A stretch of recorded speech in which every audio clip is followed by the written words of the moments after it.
আসসালামু আলাইকুম। আশা করি সবাই ভালো আছেন।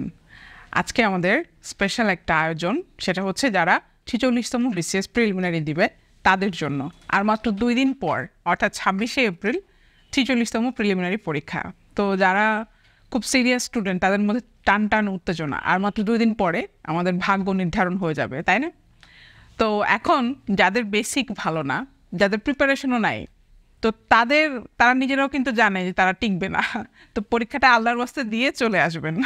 এখন যাদের বেসিক ভালো কিন্তু প্রিপারেশন খারাপ, তো তাদেরও খুব একটা আশা করা যায় না, কারণ বিসিএস এখন ওই লেভেলের নাই যে প্রিপারেশন খারাপ নিয়েও আপনি টিকে যাবেন। আসলে পরীক্ষাটা এখন ওই লেভেলে আর নেই। এখন আমাদের লেভেলটা মানে কম্পিটিশনের লেভেল এখন অনেক হাই। সো খুবই কম্পিটিটিভ এক্সাম এখন বিসিএস। সো এখন যাদের বেসিক খুব ভালো ছাত্র, আগে হিস্ট্রি অনেক ভালো কিন্তু প্রিপারেশন নাই, তো তারাও কিন্তু টিকবেন না। সো তারাও টেনশন নিয়েন না, পরের বার ভালো মতো দিলেই হবে। এখন থার্ড ক্যাটাগরি হচ্ছে যাদের বেসিক স্ট্রং এবং যাদের প্রিপারেশনও মোটামুটি কিন্তু ভালো, মানে ধরেন ৪-৫ মাস মিনিমাম হয়তো প্রিলিমিনারির জন্য পড়েছেন, তো এবং বেসিকও স্ট্রং। সো তাদের জন্য আসলে আমার এই আয়োজনটা, কারণ তাদের হচ্ছে শেষ মুহূর্তের কিছু কৌশল তাদের গেম চেঞ্জার হতে পারে। ঠিক আছে, ভালো কৌশল কিন্তু আসলে সবার জন্য, ইররেসপেক্টিভ অফ ইউর প্রিপারেশন, একটা ভালো স্ট্র্যাটেজি কিন্তু আপনাকে প্রিলিমিনারিতে টিকিয়ে দিতে পারে। সো তাহলে আমার ভিডিওটা হচ্ছে যাদের বেসিক ভালো, যাদের প্রিপারেশনও ভালো, এবং যারা শেষ মুহূর্তের প্রস্তুতি নিয়ে কিছুটা স্ট্র্যাটেজি বা টিপস চান, তাদের জন্য এই ভিডিওটা।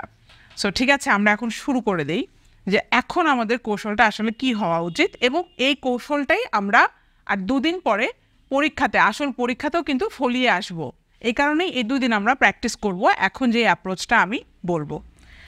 আচ্ছা, হাতে আছে ২ দিন, তাহলে মোট ৪৮ ঘন্টা। ৪৮ ঘন্টার মধ্যে আপনি ৬ ঘন্টা করে ঘুমাবেন। ঘুমের সাথে কোনো কম্প্রোমাইজ নাই, বাট অনেক বেশি ঘুমাতে হবে এমন কোনো কথা নেই।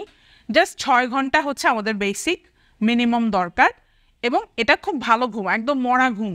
সারাদিন কষ্টের পরে, ক্লান্তির পরে, যেই মানে পড়াশোনা করে ক্লান্ত হয়ে গেলে যে ৬ ঘন্টা আপনার ঘুম দরকার, শুধু সেই ৬ ঘন্টা।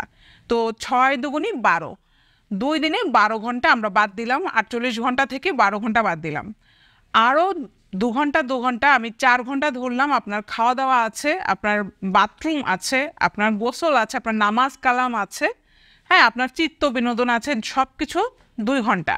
তাহলে ২ দুগুণী ৪, এই আরও ৪ ঘন্টা, তাহলে ১২ আর ৪ ১৬ ঘন্টা বাদ দিলাম আমরা ৪৮ ঘন্টা থেকে। হাতে থাকে কত? ৩২ ঘন্টা। তাহলে ৩২ ঘন্টা আমাদের হাতে আছে। তাহলে ২ দিনে ৩২ ঘন্টা, একদিনে ১৬ ঘন্টা করে।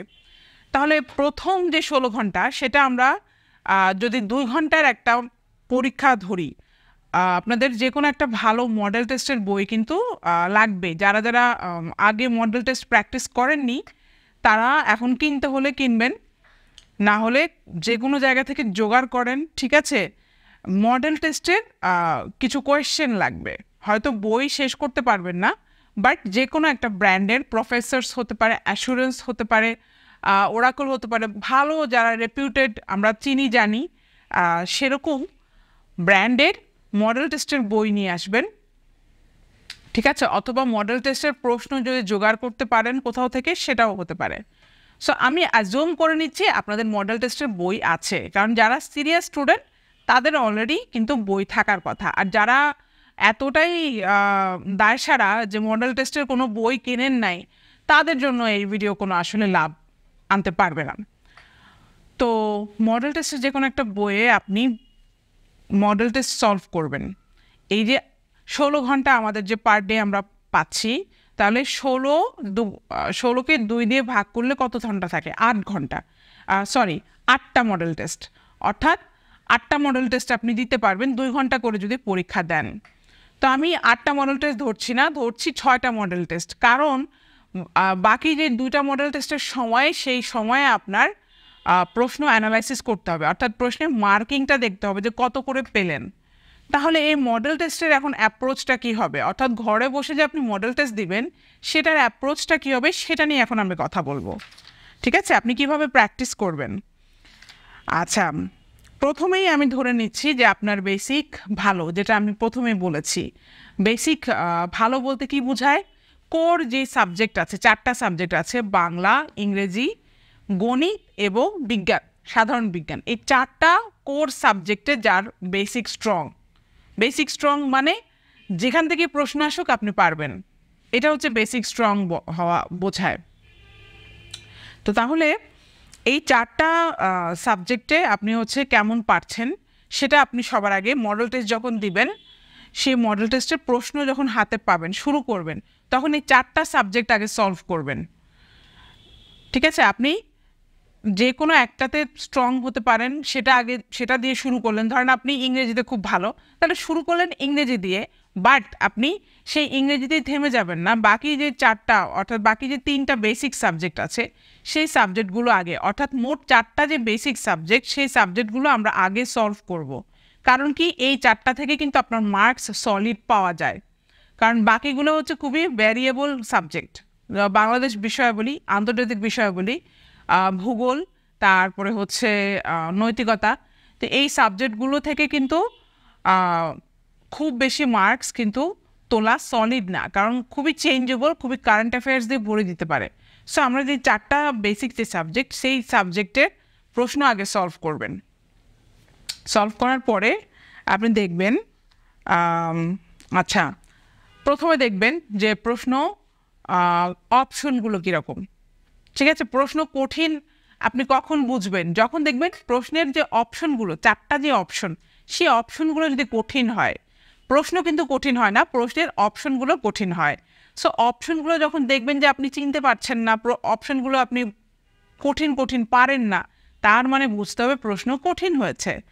আর আমাদের স্ট্র্যাটেজিটা আসলে প্রশ্ন কঠিন হলে কি করার দরকার সেটাই। কারণ প্রশ্ন সহজ হলে স্ট্র্যাটেজি খুবই সিম্পল, কিন্তু প্রশ্ন কঠিন হলে স্ট্র্যাটেজিটা কিন্তু অনেক ট্রিকি হয়ে যায়। হ্যাঁ, ইট গেটস ট্রিকিয়ার যখন প্রশ্ন খুব কঠিন চলে আসে, যেমন 35তমতে চলে এসেছিল। সো প্রশ্ন 2 ধরনের হতে পারে, এক হচ্ছে 35তমর মতো, আর আরেক হচ্ছে গতানুগতিক, অর্থাৎ কমন পাওয়া, মানে যেগুলো আসলে প্রেডিক্টেবল কোয়েশ্চেন। যেমন আমাদের বেলাতেই 38তমতেই কিন্তু প্রেডিক্টেবল ছিল, প্রিলিটা প্রেডিক্টেবল ছিল।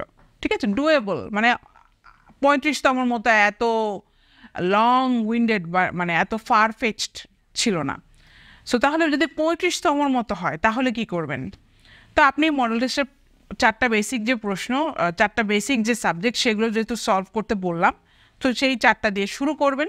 এবং যখন অপশনগুলো দেখবেন কঠিন লাগছে, তার মানে প্রশ্ন কঠিন বা 35তমর মতো। ঠিক আছে? তাহলে কি করবেন? দেখবেন এই বাংলাতে হচ্ছে আমাদের 35 নম্বর, এর মধ্যে 15 হচ্ছে গ্রামার, আর 20 মার্ক হচ্ছে সাহিত্য। তো আপনার বেসিক ভালো, অর্থাৎ 15তে গ্রামারের যে 15 আছে বাংলা ব্যাকরণ, সেই 15তে আপনার 15ই পাওয়া চাই। হ্যাঁ, মানে এই যাদের বেসিক স্ট্রং তাদের কিন্তু এগুলোই ভরসা। 15তে 15ই টার্গেট থাকবে, খুব বেশি মিস হলে 14 হতে পারে। তো বাকি থাকলো সাহিত্যের 20। তো দেখবেন প্রশ্ন কঠিন হলে এই সাহিত্যের 20 আপনার কেমন কেমন লাগছে। এই অপশনগুলো দেখবেন যে কেমন অনেক কঠিন অপশন দেখে আপনি দেখবেন যে কোনো কিছু কমন পড়ে নাই। তো তাহলে এই 20 মার্ক থেকে আপনার টার্গেট খুব বেশি হবে না। আপনি অনেক কঠিন হলে যেটা করতে হবে, রুল অফ 50%, এই 50% একটা নিয়ম আছে, প্রসেস অফ এলিমিনেশন, এই নিয়ম আর কি বেসিক্যালি, অর্থাৎ এলিমিনেট করে অ্যান্সার করা। তো এই বাকি যে 20 নম্বর সাহিত্যের পার্ট কঠিন হয়েছে, তো এই 20-এর মধ্যে তখন আপনি 50% পারেন যেগুলো, অর্থাৎ 2টা অপশন যদি এলিমিনেট করতে পারেন, বাকি 2টো হচ্ছে আপনি শিওর যে এই 2টোর মধ্যেই অ্যান্সার, আর 2টা অপশন হচ্ছে আপনি শিওর যে হবেই না। এই যে 50% আপনি এলিমিনেট করতে পারলেন, ওই 50% মানে 2টোর মধ্যে একটা হবে, এরকম যদি হয় অবশ্যই সেগুলো অ্যান্সার করে আসতে হবে। আপনি মনে করবেন না যে কঠিন হয়েছে প্রশ্ন তাই আমি দাগাবো না, দাগালে কিন্তু আপনার কোনো বেনিফিট নাই। দাগালে বেনিফিট আছে, দাগালে চান্স আছে যে আপনার হয়ে যাবে। আপনি যদি ফাঁকা রেখে আসেন তাহলে তো আপনার কোনো লাভ নাই, আপনি জিরো।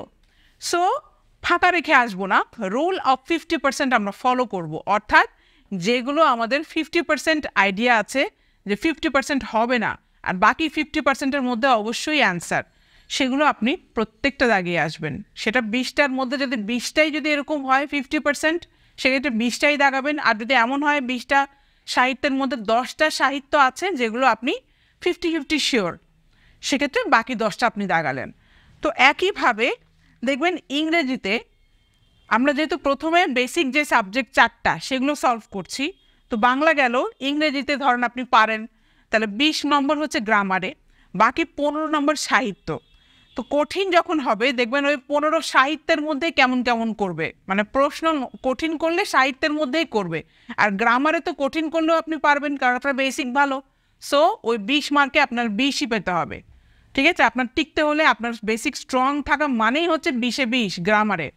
ঠিক আছে, ইংরেজি বাকি যে 15 সাহিত্য সেখানে দেখবেন যে আপনার খুবই শেকি, মানে প্রশ্ন যেহেতু কঠিন হয়েছে, আমরা যেহেতু কঠিন প্রশ্ন নিয়ে কথা বলছি, এই 15-র মধ্যে ওরা কাহিনী করবে। এই সাহিত্যের 15 দেখবেন আপনার কমন নাই। তো একইভাবে রুল অফ 50%, ওই 50% যে প্রসেস অফ এলিমিনেশন বললাম, সেটাই আপনি এই ইংরেজির 15তেও আপনি এইভাবে দাগিয়ে আসবেন। তারপরে গণিতে হচ্ছে 30 নম্বর, 30-এর মধ্যে 15 হচ্ছে গাণিতিক যুক্তি, অ্যাকচুয়াল যে অঙ্ক, বাকি 15 হচ্ছে মানসিক দক্ষতা। তো একইভাবে প্রশ্ন কঠিন করলে এই 15 যে গাণিতিক যুক্তি আছে এটা আপনার বেসিক স্ট্রং, সো আপনি 15তে 15ই পাইতে হবে। বাকি 15 মানসিক দক্ষতা দেখবেন কেমন কেমন লাগছে, খুবই কঠিন করবে। এবং মানসিক দক্ষতায় কঠিন করবে কিভাবে দেখবেন, এমন এমন প্রশ্ন দিবে, প্রশ্ন হয় অনেক লং হবে, অনেক বড় হবে, যেটা পড়তেই আপনার বুঝতেই টাইম লেগে যাবে, অথবা সলভ করতে অনেক সময় লাগবে, এমন এমন প্রশ্ন দিবে, মানে সলভেবল কিন্তু অনেক সময় লাগবে। তার মানে কি আপনার এটা একটা নেগেটিভ, যে অনেক সময় লাগলে সেটা আপনি পরীক্ষার হলে কি হবে, সেটা আপনার অনেক সময় খেয়ে নেবে, এটা একটা কঠিন করতে পারে। অথবা এমন এমন প্রশ্ন দিবে যেটা সলভ, মানে প্রশ্ন বুঝে উঠতেই অনেক সমস্যা, অনেক দেরি লাগছে। সো ওই মানসিক দক্ষতাতেই দেখবেন যে কঠিন করে ফেলেছে। তো সেক্ষেত্রেও তাই, তবে মানসিক দক্ষতায় বলবো না যে সাথে সাথেই উত্তর করেন, দেখবেন যেগুলো অনেক সময় লাগছে সেগুলো আপনি গোল চিহ্ন পেন্সিল দিয়ে দাগিয়ে রাখবেন, পেন্সিল দিয়ে মার্ক করে রাখবেন যে আপনি পরে আসবেন, অর্থাৎ যখন সময় পাবেন প্রশ্ন একদম শেষের দিকে, তখন আপনি you can get back to them. So গোল করে স্কিপ করবেন। মানসিক দক্ষতা অনেক টাইম যেগুলো লাগে সেগুলো আমরা অ্যান্সার তখন করব না, পরবর্তীতে করব। সো বাকি 15 আপনি 15-র মধ্যে যেগুলো কিছু সোজা থাকবে, হয়তো কয়েকটা করার মতো সলভেবল, সেগুলো করে ফেললেন। সো আপনার গণিত 30-এর মধ্যে আপনি 15তে 15ই পেলেন, বাকি 15 মানসিক দক্ষতা, সেখানে আপনি কিছু মার্কস পেলেন। তারপরে থাকে বিজ্ঞান, কোর সাবজেক্টের মধ্যে বিজ্ঞান থাকে। বিজ্ঞানের সাধারণ বিজ্ঞান হচ্ছে 15, বাকি 15 হচ্ছে কম্পিউটার এবং তথ্য প্রযুক্তি। কম্পিউটারের 10 মার্ক এবং 5 মার্ক হচ্ছে তথ্য প্রযুক্তি। তাহলে একইভাবে বিজ্ঞানও 15, সাধারণ বিজ্ঞানের যে 15, সে 15তে আপনার 15 পেতে হবে, যেহেতু আপনার বেসিক ভালো। ওই 15তে আপনার 15, হায়েস্ট 14 পর্যন্ত আপনার পেতেই হবে। বাকি থাকে কম্পিউটারের 15। সো বিজ্ঞান এমন একটা সাবজেক্ট যে যাদের বেসিক ভালো এবং মোটামুটি পড়েছেন, কম্পিউটারের যে 10 মার্ক সেটাতে 10-এ 10 তোলাই সম্ভব। ঠিক আছে, আর বাকি থাকে তথ্য প্রযুক্তি 5।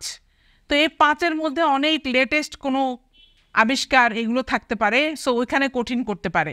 এই 5 মার্কে আপনার দেখবেন যে কঠিন হলে এই 5 মার্কে ধরা।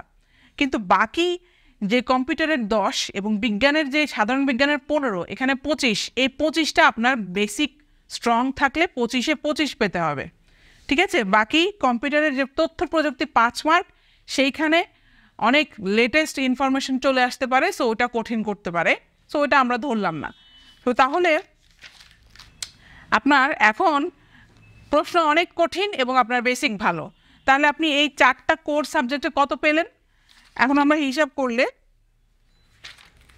বাংলা 15 হচ্ছে গ্রামার, সাহিত্যতে আমি ধরেছি মাত্র 5। ওই যে 50-50 করে আপনার মার্কস থাকে, ওই 50-50 করার সুবিধা কি বলেন তো? 50%, রুল অফ 50%, প্রসেস অফ এলিমিনেশনের মাধ্যমে যদি আপনি যেগুলো 50% শিওর দাগিয়ে আসেন, সেক্ষেত্রে বাংলার এই যে সাহিত্যের যে 20, সেখানে আমি 5 ধরেছি, কেন? কারণ কাটাকাটি করেও আপনার নেগেটিভ মার্কিং হয়েও কিছু এক্সট্রা মার্কস থাকে, পজিটিভ থাকে। এই কারণেই 50% যেগুলো সেগুলো আমরা দাঁড়ায় আসবো, কারণ নেগেটিভ মার্কিংয়ের পরেও কিছু পজিটিভ অ্যাড হয়। ঠিক আছে, ধরেন আপনি সাহিত্যের, বাংলা সাহিত্যের 20টার মধ্যে আপনি 50-50 শিওর হচ্ছে 10টা, তাহলে বাংলা সাহিত্যের 10টা আপনি দাগিয়ে এসেছেন কারণ আপনি 50% শিওর। তাহলে ওই 10টার মধ্যে 50% মানে 5টা আপনার কারেক্ট, 5টা আপনার ইনকারেক্ট। তাহলে আমরা জানি 5-এর জন্য আপনি 5 পাবেন, আর বাকি 5টা যে ভুল করলেন সেজন্য আপনার কাটা যাবে হচ্ছে 0.5। তাহলে আপনার 2.5 মার্ক থাকে এক্সট্রা। তাহলে 5টা ভুল এবং 5টা সঠিকের জন্য আপনার মার্কস থাকলো কত বলেন তো? 2.5 মার্কস কিন্তু পজিটিভ থাকলো। অর্থাৎ আপনি ওই 10টার মধ্যে আপনি একদম 0 পাওয়ার থেকে আপনি কিন্তু 2.5 মার্কস কিন্তু পেয়ে গেলেন। ঠিক আছে, এই 2.5 মার্কসটাই আমাদের, we have to crawl for that 2.5। এই 2.5 মার্কসটা কিন্তু আপনাকে প্রিলিতে টিকিয়ে দিতে পারে। সো এই কারণেই রুল অফ 50% ওয়ার্কস। একইভাবে ইংরেজিতে, তাহলে বাংলাতে আপনার থাকলো 15 + 5 20 নম্বর, ইংরেজিতে আপনার থাকলো একইভাবে গ্রামারের 20-এ 20 এবং সাহিত্যের 15-তে আমি 5 ধরেছি 50% দাগিয়ে। ঠিক আছে, 50-50% যে শিওরিটি সেই রুল অনুযায়ী দাগালে আমি ইংরেজির সাহিত্যতে 15-তে আপনার 5 ধরেছি, তাহলে ইংরেজিতে থাকে হচ্ছে 25। গণিতে 15-তে 15 প্লাস আমি মানসিক দক্ষতায় 7 ধরেছি, তাহলে থাকে গণিতের টোটাল 22। বিজ্ঞানে 15-তে 15 সাধারণ বিজ্ঞান এবং বাকি থাকে কম্পিউটার এবং তথ্য প্রযুক্তি, সেখানে 15-র মধ্যে আমি 10 ধরেছি, তাহলে বিজ্ঞানের টোটাল হচ্ছে 25। এইভাবে টোটাল যোগ করলে দেখা যায় বাংলা 20, ইংরেজি 25, গণিত 22, বিজ্ঞান 25, মোট 92। টোটাল 92 আপনি শুধু বেসিক থেকে পেলেন। এখন এখানে একটা কিন্তু আছে, অনেকেরই এই 4টা সাবজেক্টের মধ্যে দেখা যায় একটা সাবজেক্টে বেসিক একটু নড়বড়া, অর্থাৎ বেসিক খুব ভালোর মধ্যেও, হ্যাঁ 4টার মধ্যে 4টাতেই আপনার স্ট্রং না, হয়তো একটাতে একটু শেকি, আপনি একটু নড়বড়ে, মানে বাকি 3টা স্ট্রং। তাহলে এই জন্য এই 92-এর মধ্যে আমি আরও 10 মার্ক বাদ দিলাম, অর্থাৎ এই 92-এর মধ্যে আরও 10 নম্বর আমি ধরলাম যে হলো না, তাহলে আপনি 82, 82, এই 82 আপনার থাকতে হবে এই 4টা সাবজেক্টের মধ্যে। 82 নম্বর যখন আপনি উঠিয়ে ফেললেন, এখন বাকি থাকে কি বলেন তো? বাংলাদেশ বিষয়াবলী, আন্তর্জাতিক বিষয়াবলী, ভূগোল এবং নৈতিকতা, মূল্যবোধ ও সুশাসন। বাংলাদেশ বিষয়াবলীর ইতিহাস ও মুক্তিযুদ্ধ থেকে 6 নম্বর থাকে এবং সংবিধান থেকে থাকে 3 নম্বর। তো যারা প্রিপারেশন নিয়েছেন, ঠিক আছে, আমি বলেছি যে এই ভিডিওটা যাদের বেসিক ভালো এবং প্রিপারেশন ভালো তাদের জন্য।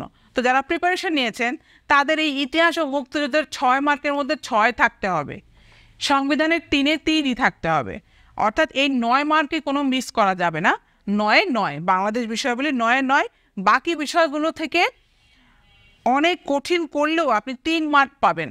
তাহলে বাংলাদেশ বিষয়াবলীর 30-এর মধ্যে আপনি 9 + 3 12 নম্বর আপনার থাকবেই থাকবে, এটা যত প্রশ্ন কঠিন হোক। ঠিক আছে, আর থাকে আন্তর্জাতিকের 20 নম্বর, খুব কঠিন করলেও যাদের প্রিপারেশন ভালো তারা 5 থেকে 7 মার্ক তুলতে পারবেন। আমি 5-এ ধরলাম, একদম লোয়েস্ট ধরলেও 5, আর হাইয়েস্ট হলে 7 মার্ক। আচ্ছা, ভূগোলের 10 নম্বর, যারা ম্যাপ পারেন, ম্যাপ আমি সবসময় বলে আসি যে আপনার মাথার মধ্যে ম্যাপ একদম সেট থাকতে হবে, নখদর্পণে থাকতে হবে। তো যারা ম্যাপ পারেন ভূগোলের 2 মার্ক এমনিতেই পারবেন। বাকি ধরলাম যাদের প্রিপারেশন মোটামুটি ভালো তারা আরও 2 আনতে পারবে, তাহলে ভূগোলের আরও 3 থেকে 4 নম্বর ধরলাম। নৈতিকতা, মূল্যবোধ, সুশাসন, প্রশ্ন যদি কঠিন হয়ে থাকে এই 10 মার্ক পুরোটাই যেতে দেন। ঠিক আছে, এইখানে আপনার কোনো মায়া করলে চলবে না, এই 10 মার্ক 10ই বাদ, কারণ প্রশ্ন কঠিন আমরা ধরেছি। প্রশ্ন সহজ হলে, কমন পড়লে সেটা আলাদা বিষয়, কিন্তু প্রশ্ন কঠিন, তাহলে আমার দরকার নেই এই কনফিউজিং পার্টে ঢুকার, এই 10-এ 10 আমার বাদ। তাহলে বাকি আমরা কত পেলাম? বাংলাদেশ বিষয়াবলীতে আমরা 12 পেলাম, আন্তর্জাতিক বিষয়াবলী 5 থেকে 7 নম্বর পেলাম, ভূগোলে পেলাম 3 থেকে 4 মার্ক, তাহলে 20 থেকে 23, টোটাল 20 থেকে 23 মার্ক আমি এই 3টা সাবজেক্টে নিয়ে আসলাম।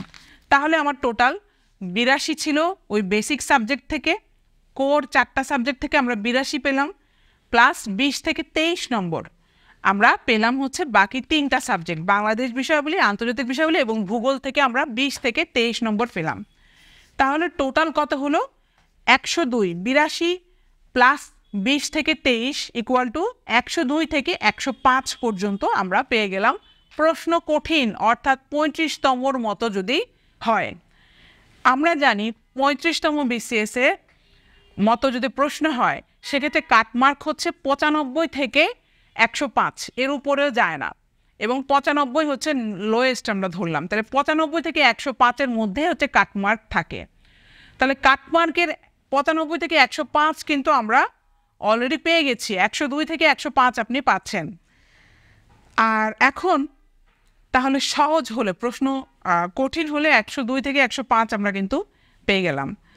আর প্রশ্ন সহজ হলে তাহলে স্ট্র্যাটেজিটা কি? প্রশ্ন সহজ হলে স্ট্র্যাটেজি একটাই, ভুল করা যাবে না। জানা জিনিস খুব দ্রুত আপনি এক্সাইটমেন্টে দাগিয়ে চলে আসলেন, ভুল করা যাবে না। জানা জিনিস যেন ভুল না হয়।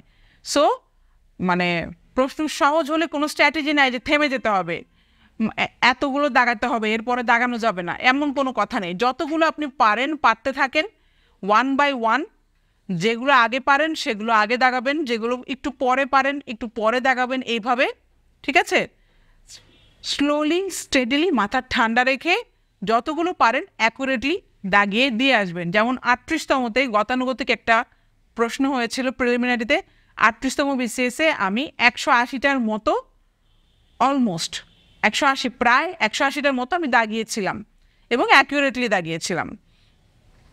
180টার মধ্যে কি আমি 180টাই পেরেছি? না, কিন্তু ওই যে দ্য রুল অফ 50%, 50-50 শিওর যেগুলো ছিলাম সেগুলো সবগুলো আমি দাগিয়ে 180টা পর্যন্ত আমি দাগিয়ে এসেছিলাম, কারণ 38তমতে প্রশ্ন সহজ হয়েছিল, 38তম BCS প্রিলিমিনারি, ঠিক আছে?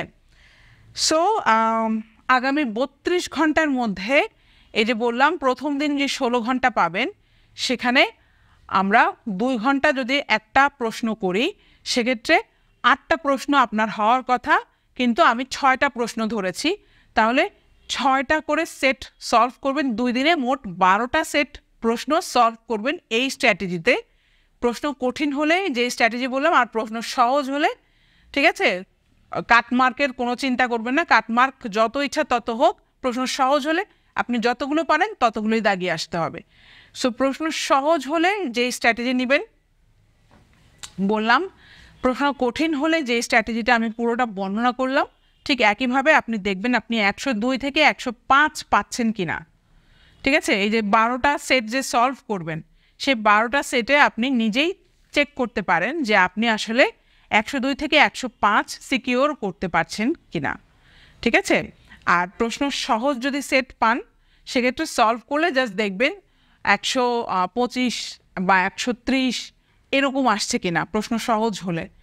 সেক্ষেত্রে মডেল টেস্ট আপনি 12টা সেট সলভ করে যান, তারপরে আসল পরীক্ষাতেও একইভাবে পরীক্ষা ঠান্ডা মাথায় দিয়ে আসবেন। আশা করি যাদের বেসিক ভালো এবং প্রিপারেশন ভালো তারা স্ট্র্যাটেজির জন্য আটকে যাবেন না, জয় আপনার হবেই। সো ঠিক আছে, প্রশ্ন যেন সহজ হয় সেই আশা করি, সেই শুভকামনা জানিয়েই শেষ করছি। ঠিক আছে, কমেন্ট সেকশনে জানাবেন কেমন লাগলো। ঠিক আছে, সবার জন্য শুভকামনা, বেস্ট অফ লাক।